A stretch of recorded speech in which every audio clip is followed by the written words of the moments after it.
The success of the rebuilt brand in Baltimore starts at the top with their manager of the year in the American League, Brandon Hyde. Wiped them out indeed. 27 of the 30 first-place votes.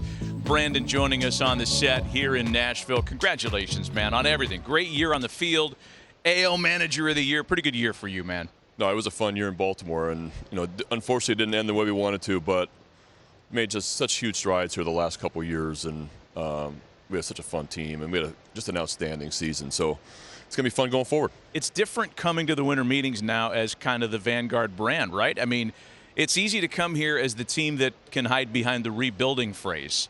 You guys are rebuilt, right? Well, more people want to talk to you, Okay. because when you're rebuilding and you're going through those tough years, it's tough to answer the questions of when it's going to happen, and you just talk about process a lot, and you talk about you feel like you're doing things the right way, and as we get more talented, hopefully it'll equal more wins. And actually, that's what happened. We got more talented. We had a good process in place. Mike's done a great job with the roster. And to turn this thing around the way we did, I'm really proud of really the last 2 years of the brand of baseball we played. Maybe the best thing of it all, too, Brandon, is you got to be there. So often we see a story where the manager, hey, you're great, you develop guys, you're fantastic. Yeah. Then you don't get to see the finished product. How important has it been for you to be part of that and see the finished product, and now you're moving forward? Well, I just, I thank Mike. I mean, Mike and our ownership and Angela's family. I mean, they put trust in me to, kind of see it through. And in the first few years, Mike was very honest about what it was going to be like. And when I got hired, that was the conversation was had where we talked about this is going to be tough for a few years, but he said he wanted me to see it through, and he did. He did everything he told me he was going to do. So I just appreciate him trusting me with our club. And there was a lot of tough nights for a few years, but it's nice to see us turn the corner. When you go through the tough years, the lean times, what did you learn, and what do you think your players learned? Well, I think it made our, the core guys that we have on our team that are still here, the Hayes, Mullins, Mountcastle, Santander, those type of guys, I thought it made them tougher. Honestly, playing in our division, Joe Madden told me that when I got the job. We talked about the AL East a little bit, and he said, what's going to happen is that your players automatically are going to get a lot. It's a sink or swim division where you're going to get beat up, but they're going to get tougher, and the environments you play in, the brand of baseball that you're trying to play.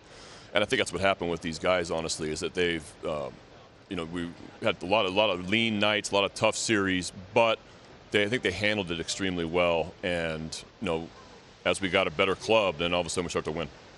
Might be a better question for Mike, but I'll ask you anyway. In terms of, the agenda this winter, what you guys are looking to accomplish, getting better, the assumption is, and I said the same thing to Mo, the assumption is the Cardinals are going to trade an outfielder. The assumption is you guys are going to sign some pitching help. Keith Costa told me before the show, each of the last 2 years, you guys have made a free agent signing. That guy has gone on to lead your team in wins. Jordan Lyles 2 years ago, Kyle Gibson last year. Is it that kind of guy on a short-term deal that the team is looking to add, or are you swimming in deeper waters now given the recent success? Well, it is a little bit more toward Mike, but I do think everybody's looking for pitching, and we're not, we will also. What I'm proud about with Lyles and Gibson is they had 2 of their best years of their career with us. So they signed that 1-year deal, and they turned it into better deals. So I'm really happy for Kyle, was happy for Jordan last year. Those guys did amazing things for our club. So we've had a lot of guys come here that had the best years of their career and then move on, but they've done a lot of really good things in Baltimore. Who we get, I'm not really sure, but I do think every team's looking for pitching. We lost Felix. We're not going to have Felix next year. That's a big loss, and so I'm sure we're going to be in the pitching market. Where's Jackson Holliday at in your process right now? Well, I mean, what he's done in the minor leagues in a short minor league career definitely makes you notice. And to be at 19 years old in AAA, our AAA team won the AAA championship. He's led off and played shortstop at 19. Yeah, I had him in the futures game, and it was funny because he wasn't starting because I had another guy with the Red Sox who was like a veteran player, right? And he looked at me like, I'm not starting. And then finally it was like, no, but he's only playing one at bat. You're playing the rest of the game. And he was like, oh, okay. You should have given him the Tempe line. If I ain't starting, I'm departing. Yeah, he's got some fire in his belly. Can he play second or stay at short? What can he do? He's got good bloodlines too. Yeah, he does. So, yeah. I think we're going to take a long look at him in spring training. We kept him until the last week at camp last year, and he wasn't going to make the team, but I thought it was important for him just to be around us as much as possible. Also, I was going to play him. I loved watching him play, so I was going to play him the last 3 or 4 innings of every game anyways, and I'd rather him do that with us than go to minor league camp. So we kept him late last year. He fit right in. That's awesome. Just by growing up the way he did and that family and his dad, I think that it's not going to be too much of a shock for him. He understands what the major league life is like. So he's ahead in a lot of ways. Obviously, unbelievably talented, and he's going to really hit. And I think he can play both spots in the middle. Hey, I want to ask you about, you mentioned not having the mountain at the end of the game, not having Felix Bautista. You as a manager, as a strategist, as the guy who's trying to put together the jigsaw puzzle between the 7th and the 9th inning, what did you learn about yourself strategically in the absence of a guy who you could just kind of put in there and feel good about? No doubt. I mean, with Felix, it was really a 7 2/3 or an 8-inning ball game, and without him, everybody's roles had to change a little bit, and so I kind of mixed and matched the last 3 innings a little bit differently than we did the first 5 months of the season, and those guys did extremely well. We had D.L. Hall come up; he pitched real well out of the pen. Wells came in our bullpen at the end of the year. He pitched extremely well. Cano saved some games. Coulomb, Perez, these type of guys, they did really, really well, and maybe they pitched a little bit earlier or later than they were used to kind of pick it up for Felix. And we'll see what we get this offseason, but if we have to go through a mix and match process again, I think these guys are prepared for it. We heard Verlander's name last year, trade deadline. We heard Ohtani. The Orioles are treading in these big waters now.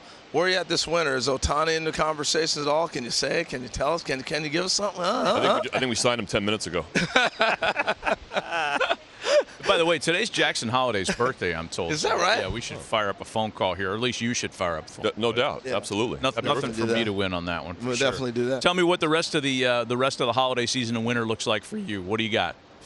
Well, I'm going to leave here, play a little bit more golf, get ready for Christmas, and enjoy Christmas break with my family, and watch my son play a little high school basketball. I love doing that. There you go. Freshman, that's the best. Playing a little high school basketball now, and so that's been a lot of fun. How are you as a fan at your kid's game?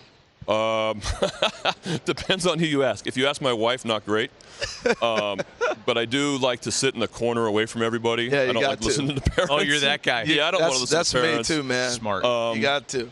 But I try to keep as even keel as much as I can. But when it's your kid, and my daughter plays travel volleyball, same type of thing. And I don't get to see them play a ton either. So when I do, I really want to watch them, and I don't really want to have conversation with somebody next to me. Right.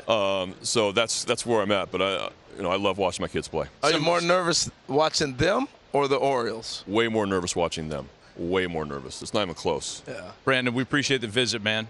Best to you and your family this holiday season. Congrats on such a great year. Thank you so much. Appreciate you having me on.